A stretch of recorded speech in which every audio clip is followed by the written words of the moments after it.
है, जबकि इंडिया गठबंधन 42 सीटों पर आगे चल रहा है। अदर्स जो हैं वो 13 सीटों पर आगे चल रहे हैं। ये अभी पोस्टल बैलेट जो खुले हैं उनकी गिनती हो रही है, उसके हिसाब से जो अभी तस्वीर सामने आई है वो आप देख रहे हैं। और ये देखिए, ये कांग्रेस पार्टी की सीटें और बीजेपी की सीटें भी हम आपको अलग से दिखा रहे हैं। और एनडीए और इंडिया की टैली जरा देख लीजिए। कांग्रेस पार्टी 26 सीटों पर आगे चल रही है, आरजेडी 2 सीटों पर बिहार में आगे चल रही है। वहीं जो उद्धव ठाकरे की पार्टी है वो 1 सीट पर आगे चल रही है, एनसीपी 2 सीटों पर आगे चल रही है। और इधर अदर्स का भी आप आंकड़ा देख लीजिए, बीजेडी 4 सीटों पर भी। और अमेठी से केएल शर्मा पीछे चल रहे हैं, आप लगातार बता रहे हैं स्मृति ईरानी आगे चल रही है। स्मृति ईरानी जैसा कि देखिए वहां पर उन्होंने अपना घर भी बना रखा है, लगातार उनके कई बयान सामने आए। उन्होंने कहा कि किस तरीके से राहुल गांधी सामने नहीं आए, मतलब साफ है कि मैदान छोड़कर गए, और कई बातें सामने आई। बहरहाल आपको बता दें कि दिल्ली की 7 सीटों पर बीजेपी आगे चल रही है, जबकि कई ऐसे दिग्गज हैं जो आगे चलते हुए फिलहाल नजर आ रहे हैं, लेकिन केएल शर्मा पीछे हैं जिन पर भरोसा अमेठी में कांग्रेस ने जताया था। और महाराष्ट्र में भी 48 में से 22 सीटों के रुझान सामने आ चुके हैं। राजस्थान का भी आंकड़ा हम आपको दिखा रहे हैं, 14 सीटों पर बीजेपी आगे चल रही है, कुल मिलाकर के 25 सीटें हैं। और ये बहुत इंटरेस्टिंग फाइट है। गुजरात में 26 में से 16 सीटों के रुझान सामने आए और 16 सीटों पर बीजेपी आगे चल रही है। बिहार का बहुत इंटरेस्टिंग खेल है, 9 सीटों पर बीजेपी आगे चल रही है, जबकि 3 सीटों पर महागठबंधन जो है वो आगे चल रहा है। बिल्कुल, तो देखिए तमाम राज्यों की तस्वीर जो है वो हम आपको दिखा रहे हैं कि आखिरकार क्या कुछ सामने आ रहा है रुझानों में, और अपने आप में बेहद दिलचस्प है हर राज्य। और देखिए अगर आप पश्चिम बंगाल की बात करें, यहाँ पर बीजेपी देखिए लीड करती हुई फिलहाल नजर आ रही है रुझानों में। ये अपने आप में काफी महत्वपूर्ण। तमिलनाडु एक जैसा कि लगातार हम कह रहे हैं कि यहाँ पर खाता नहीं खुलता है, लेकिन अगर यहाँ पर भी कुछ सीट जीतने में कामयाब होगी ज्योति, मतलब कि दक्षिण के द्वार जो है वो खुलेंगे। अनुराग ठाकुर आगे चल रहे हैं, सुल्तानपुर से मेनका गांधी आगे चल रही है, हमीरपुर से अनुराग ठाकुर आगे चल रहे हैं। हमीरपुर में पिछली बार अनुराग ठाकुर ने लगभग 3.5 लाख 4 लाख से ये सीट जीती। 3 चुनाव वो जीत चुके हैं, और ऐसे में क्या चौथा चुनाव भी वो अपना जीतेंगे, ये बड़ी बात होगी अपने आप में। और कैंपेनिंग भी उन्होंने अच्छी खासी वहां पर की, और खुद अमित शाह काफी एक्टिव भी रहे। अगर आप अनुराग ठाकुर बार-बार अपने इलाके में स्पोर्ट्स को लेकर आप देखिए उनके तमाम जो ट्वीट है वो आते हैं, तुरंत आते हैं। प्रधानमंत्री नरेंद्र मोदी अपनी सीट से आगे चल रहे हैं। इस बार तो वोटों के अंतर की बात हो रही है कि कितना अंतर, बिल्कुल 10 लाख का रूप में दिया जाएगा। 10 लाख का दावा किया गया है कि अंतर होगा, ऐसे दावे किए गए हैं। जो फर्स्ट टाइम वोटर्स है, टारगेट सेट किया, बिल्कुल फर्स्ट टाइम वोटर्स को लेटर लिखा गया कि आप लोग जरूर मत दे, अपना मतदान दें। तो ये तमाम चीजें की गई हैं वाराणसी में। 110 सीटों पर एनडीए आगे चल रही है, 170 सीटों के रुझान सामने आ चुके हैं। देखिए 170 सीटों के रुझान है, और बिल्कुल अब सुबह सुबह का वक्त है, और इस आधे घंटे के दौरान ही 170 सीटों पर, चूंकि 20 मिनट हुए हैं, 8:21 का वक्त है। इन 21 मिनट में 175 सीटों पर रुझान, 543 सीटों में से, जबकि एक सीट तो बीजेपी निर्विरोध चुन ली गई है, सूरत से वो जीत चुकी है। तो 182 सीटों के रुझान आपके सामने। और नकुल नाथ पीछे चल रहे हैं अपनी सीट से, ये जानकारी भी छिंदवाड़ा से। जी बिल्कुल, ये सीट बहुत फंसी हुई सी नजर आ रही थी, और देखिए अब इस पर नकुल नाथ जो है वो चल रहे हैं, पीछे चल रहे हैं। और बड़ी बात यह है कि देखिए नकुलनाथ के जो बहुत ही करीबी लोग थे वो चूंकि बीजेपी में शामिल हो गए, और आखिर तक ये चलता रहा कि नकुलनाथ हो सकता है बीजेपी के टिकट पे चुनाव लड़े, वो बीजेपी में शामिल हो जाए अपने पिता के साथ, लेकिन कमलनाथ के साथ, लेकिन वो एंड तक रह गया। चूंकि ऊहापोह की स्थिति रही, इस बार जो एग्जिट पोल के नतीजे आए, जो वीवीआईपी सीट से, उसमें भी कहा जा रहा था कि नकुलनाथ की जो सीट है ये फंस सकती है। छिंदवाड़ा से नकुलनाथ वरिष्ठ और कद्दावर नेता है कांग्रेस पार्टी के कमलनाथ, उनके बेटे, और कमलनाथ जब चुनाव शुरू हो रहे थे उसके आखिर तक बीजेपी में जाने की चर्चा थी कि अपने बेटे नकुलनाथ के साथ वो बीजेपी में जा रहे हैं। बेरामपुर से अधीर रंजन पीछे चल रहे हैं, ये यूसुफ पठान के साथ मुकाबला है। बेरामपुर से यूसुफ पठान के साथ मुकाबला है। अधीर रंजन के लिए इस बार चुनौती बहुत बड़ी थी, टीएमसी से यूसुफ पठान चुनाव लड़ रहे हैं। बिल्कुल, उन्होंने भी आखिरी वक्त में टीएमसी ज्वाइन करके उन्हें वहां से टिकट मिला है, तो अभी फिलहाल तो आगे चल रहे हैं, मतलब अधीर रंजन पीछे चल रहे हैं। ये बड़ी जानकारी है अपने आप में। देखिए ये एक बहुत बड़ी खबर होगी अगर अधीर रंजन चौधरी यहाँ से हार जाते हैं, तो चूंकि अधीर रंजन चौधरी की ये कद्दावर सीट रही है, इनका काफी यहाँ पे दबदबा है इस इलाके में।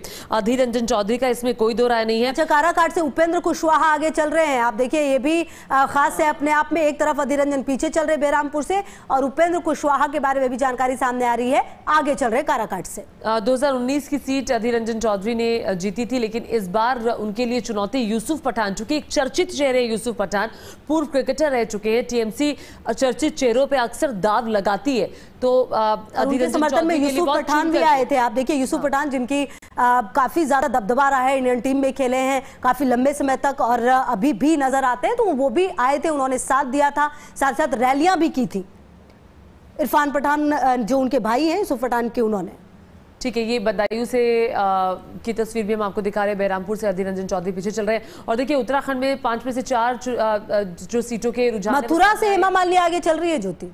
बिल्कुल, मथुरा से हेमा मालिनी का आगे चलना, और पिछले 2 चुनाव मथुरा से वो जीतना है। जीत की हैट्रिक क्या वो लगा पाएंगी? अभी तो यही दिख रहा है कि वो लगा सकती हैं, क्योंकि वो आगे चल रही हैं मथुरा की अपनी सीट से। तो ये बहुत इंटरेस्टिंग देखिए चुनाव है और बहुत इंटरेस्टिंग नतीजे भी हो सकते हैं, लेकिन ये अभी रुझान है। ये रुझान है, 25 मिनट का लगभग वक्त हो चुका है और इन 25 मिनट में 230 सीटों के रुझान सामने आ चुके हैं। 153 सीटों पर एनडीए और 65 सीटों पर इंडिया गठबंधन की बात आप लगातार कर रही है, वो अंतर लगातार बढ़ता जा रहा है। तो क्या ये जो दावे हैं जो एग्जिट पोल की तरफ से किए जा रहे थे, क्या वही सच साबित होंगे? ये देखना बेहद दिलचस्प है। आपको बता दें कि काउंटिंग लगातार शुरू हो गई है। पोस्टल बैलेट से जो गिनती है उसकी की जा रही है। उसके बाद गाजीपुर सीट से अफजाल अंसारी आगे चल रहे हैं। समाजवादी पार्टी के टिकट पर चुनाव लड़ रहे हैं। बीजेपी के पारसनाथ राय से उनका मुकाबला है। गाजियाबाद सीट से अतुल गर्ग आगे हैं। अतुल गर्ग आगे चल रहे हैं। गाजियाबाद की सीट पर उनका मुकाबला कांग्रेस पार्टी के कैंडिडेट से था। प्रतापगढ़ सीट से संगम लाल आगे चल रहे हैं। घोसी से एसपी उम्मीदवार राजीव राय आगे। बिल्कुल, और देखिए बहरामपुर से अधीर रंजन पीछे। लगातार ये बड़ी जानकारी अपने दर्शकों को दे रहे। काराकाट से उपेंद्र कुशवाहा आगे हैं, ये भी लगातार बता रहे हैं। और इसी बीच जो बड़ी खबर है, मेरठ से अरुण गोविल आगे चल रहे हैं। ये अपने आप में बड़ी जानकारी। हैदराबाद सीट से ओवैसी भी आगे चल रहे हैं, रामायण के राम और ओवैसी भी आगे चल रहे हैं। बिल्कुल, माधवी लता चर्चा में रही हैं लगातार। आज सुबह भी उनसे बात हुई जब न्यूज नेशन पे उन्होंने कहा कि हम जीत हासिल करेंगे, जनता ने दिल से वोट दिया। बहुत आश्वस्त दिखाई दे रही थी। लेकिन गुना से ज्योतिरादित्य सिंधिया आगे। पिछली बार चुनाव हार गए थे गुना से। अभी राज्यसभा के सांसद है ज्योतिरादित्य सिंधिया। पिछली बार हार गए थे और इस बार पिछली बार कांग्रेस की टिकट पर वो हारे थे। इस बार उसके बाद वो बीजेपी में आ गए और बीजेपी से अब वो चुनाव लड़ रहे हैं। सुल्तानपुर से मेनका गांधी आगे चल रही है। बदायूं से शिवपाल यादव के बेटे पीछे चल रहे हैं। उनके लिए ये सीट बहुत मुश्किल सीट मानी जा रही थी। बदायूं से शिवपाल यादव के बेटे पीछे चल रहे हैं, ये बड़ी जानकारी है। आदित्य यादव उनका नाम है और दुर्विजय शाक्य के साथ उनका मुकाबला था। 2019 में संघमित्रा मौर्य वहां से जीती थी। तो लगातार अपने दर्शकों को हम ये भी बता रहे हैं कि किस तरह से कौन से दिग्गज हैं जो आगे चल रहे हैं। और देखिए मेनका गांधी भी आगे चल रही हैं, हालांकि इनके लिए भी काफी कंफ्यूजन वाली स्थिति देखी गई थी। बहरहाल एक सीट जिस पर, अच्छा, मंडी से कंगना रनौत पीछे चल रही हैं, ये बड़ी जानकारी है। ये मतलब विक्रमादित्य सिंह आगे चल रहे हैं। से अभी कंगना रनौत पीछे चल रही हैं। कंगना रनौत के लिए इस बार चुनौती थी, जो ग्राउंड पर रिपोर्टर्स से वो कह रहे थे, लेकिन एग्जिट पोल के नतीजे कहीं बता रहे थे कि कंगना शायद ये सीट निकाल लेंगी। लेकिन जो वहां पर गए रिपोर्टर्स, उन्होंने ये बताया कि उनके लिए थोड़ी चुनौती है, क्योंकि उनको लगता है, वहां की जनता को लगता है कि भाई बॉलीवुड से आया एक चेहरा वो वापस ना चला जाए। हालांकि कंगना ये दावा करती रही कि वो बॉलीवुड छोड़ देंगी। उनके लिए काफी बयान भी आए थे, याद होगा आपको, जो कि काफी बाद में उनके पक्ष में जाते हुए नजर आए थे, क्योंकि कंगना रनौत के लिए काफी सारी चीजें कही गई जो कि काफी गलत भी था बाद में। लेकिन क्या उसका लाभ मिलेगा? किसी भी महिला के लिए कोई भी आपत्तिजनक टिप्पणी हमेशा से गलत है, उसमें कोई दो राय नहीं है। लेकिन अब देखते हैं, क्योंकि ये रुझान है। अभी पोस्टल बैलेट खुले हैं, जब ईवीएम खोलेंगे तो तस्वीर अलग हो जाएगी और कई बहुत बार अलग हो भी जाती है। और रुझानों में देखिए 200 सीटों के करीब है एनडीए, ये बड़ी जानकारी आपको दे रहे हैं। और देखिए इंडिया गठबंधन 25 पर, 15 सीट पीछे है। देखिए 15 सीट पीछे है 200 के आंकड़े से एनडीए। रुझानों में 274 सीटों के रुझान सामने आ चुके हैं। 185 सीटों पर एनडीए आगे चल रही है, 75 पर इंडिया गठबंधन आगे चल रही है, जबकि अदर्स पर बिल्कुल। तो कुल मिलाकर जो एग्जिट पोल के दावे हैं उसी तरफ रुझान बढ़ते हुए, लेकिन ये अभी सिर्फ रुझान है। ये कितने नतीजों में तब्दील होंगे ये देखना दिलचस्प होगा। लेकिन 188 पहुंच चुकी है एनडीए, मतलब सिर्फ 12 सीट पीछे 200 के आंकड़े से। बिल्कुल, 200 के आंकड़े से 12 सीट पीछे। और ये टैली पल पल बदलती हुई, पल पल जानकारी, लेकिन ये आगे ही बढ़ रही है एनडीए के लिए ज्योति, ये दिलचस्प है। 200 सीटों के करीब है, रुझानों में 200 सीटों के करीब है एनडीए और 190 की ये टैली हो चुकी है। और राहुल डबास दिल्ली से जुड़ गए हमारे साथ। राहुल, जो रुझान है वो एग्जिट पोल की तरफ इशारा कर रहे हैं। एग्जिट पोल जो दावे कर रहे थे उसी तरफ रुझान भी। बहुत कम वक्त है जब तमाम तस्वीर क्लियर हो जाएगी। सीटों पर बीजेपी आगे चल रही है। आपके सोर्सेस क्या बता रहे हैं?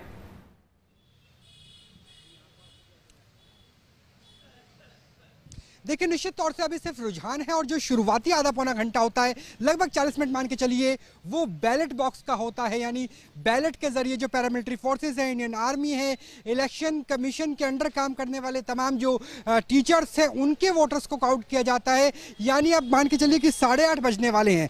8:30 के आसपास का वो समय होता है जब ईवीएम खुलना शुरू हो जाती है, जब ईवीएम से रुझान आने लगते हैं।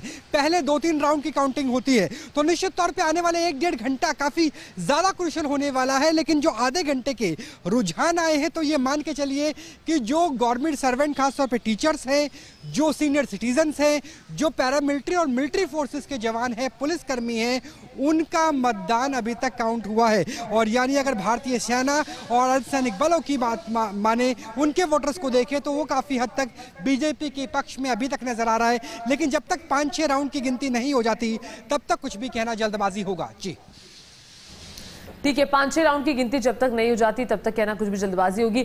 लेकिन फिर भी आपको क्या लग रहा है राहुल, जरा हमें बताइए दिल्ली का हाल, क्योंकि दिल्ली की वीवीआईपी सीटें, नई दिल्ली सीट और उत्तर पूर्वी सीट, इन कन्हैयालाल पीछे भी चल रहे हैं और बांसुरी स्वराज आगे भी चल रही हैं राहुल, जो फिलहाल के अभी रुझान आ रहे हैं उसमें।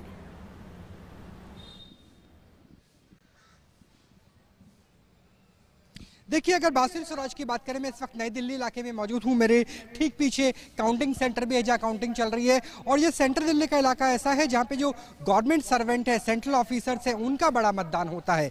जो कर्मचारी सांसदों के घर पे काम करते हैं उनका बड़ा मतदान होता है। तो उसमें देखना होगा कि निश्चित तौर से जो पहले चरण है उसमें बांसुरी स्वराज आगे पड़ रही है। जहाँ तक कन्हैया की बात करें, जिस तरीके से 60% से ज़्यादा मतदान हुआ था, उस वक्त भी ये आंकड़े आ रहे थे कि 60 से कम या 60 से ज़्यादा होगा पूर्वी दिल्ली की बात करें, क्योंकि वहां पर 35 से लेकर 37% जो वोट है वो मुस्लिम है, वो अल्पसंख्यक वोट है। ऐसे में अगर 60+ होता है तो मनोज तिवारी को फायदा मिलने की उम्मीद थी और वही फिलहाल नजर आ रहा है, क्योंकि मनोज तिवारी अकेले दिल्ली के ऐसे नेता है जिनका टिकट नहीं काटा गया। 7 सीटों में से 6 के टिकट को बदला गया था, लेकिन मनोज तिवारी को दोबारा